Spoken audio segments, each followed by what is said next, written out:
Everyone is looking for the next Google, Tesla, Amazon. But how will you know which company is the next big thing?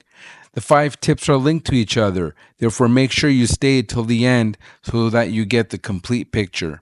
Before you make any financial decision, consult with a trusted subject matter expert. Work with those with whom you feel comfortable.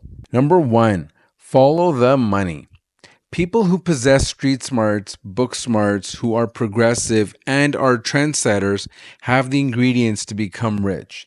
As they say, if you can't beat them, join them. When the common person decides to invest in Google, Tesla, and Netflix, trendsetters have already pulled out their money and are looking at new shiny things. So, you got to become that lone wolf, do some research, and figure out which industries are up and coming. You've got to follow that bouncing ball and figure out the government of wealthy nations, where are they investing? For example, according to SIPRI.org, China, Russia, and US spent huge amounts of money in the military equipment. And that should not be a surprise looking at what's happening around the world. So that industry was really hot in early 2023. And throughout 2023, this industry generated revenues of $2.45 trillion. And that was a 7% year over year increase. Now, the trendsetters got there in early 2023. The rest of us, we haven't even got there, or if we did, we were too late to the party. Number 2, follow the moving truck. Yep, you heard me right. Do not invest in properties in the city. They're very expensive with break-even to negative cash flow.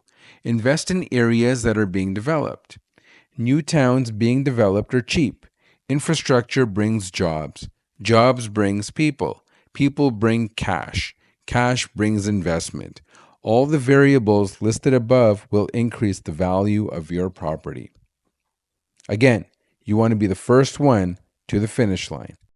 Number 3, scared money don't make money. I've seen people make a lot of money by acquiring distressed assets. Find out, why is the asset distressed? If it's a location, well then walk away. Is management incompetent? Well, that can be fixed. Is the industry oversaturated? Walk away. Is the product faulty? That can be fixed. Obsolete industry, product, or service is not worth the investment. Lawsuit or bad publicity is also temporary and fixable. Private equity firms invest primarily in distressed companies and make boatloads of money. If you feel you're operationally and financially savvy, this could be a very lucrative venture, and follow these steps. Step 1, find a solid business broker. Step 2, find a solid CBV, a certified business valuator, to help you assess the fair market value of the business. Step 3, find a solid corporate lawyer to help close the deal without leaving you liable down the road. Step 4, find a good accountant who can help you set up the proper processes and implement proper tax strategies. Step 5, whether you passively invest in a business or whether you actively run a business, work with your accountant to determine the TAM, total addressable market. Step 6, with your accountant, build a conservative product roadmap. Step 7, with your accountant, put together a conservative customer roadmap. Step 8, build a sweet business plan. Step 9, invest in talent so that you are not compelled to micromanage, and it will also increase your probability of success. Rule number 4, determine what is bulletproof.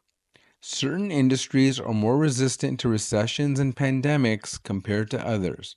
For example, the tourism and entertainment industry is very volatile and prone to being crushed.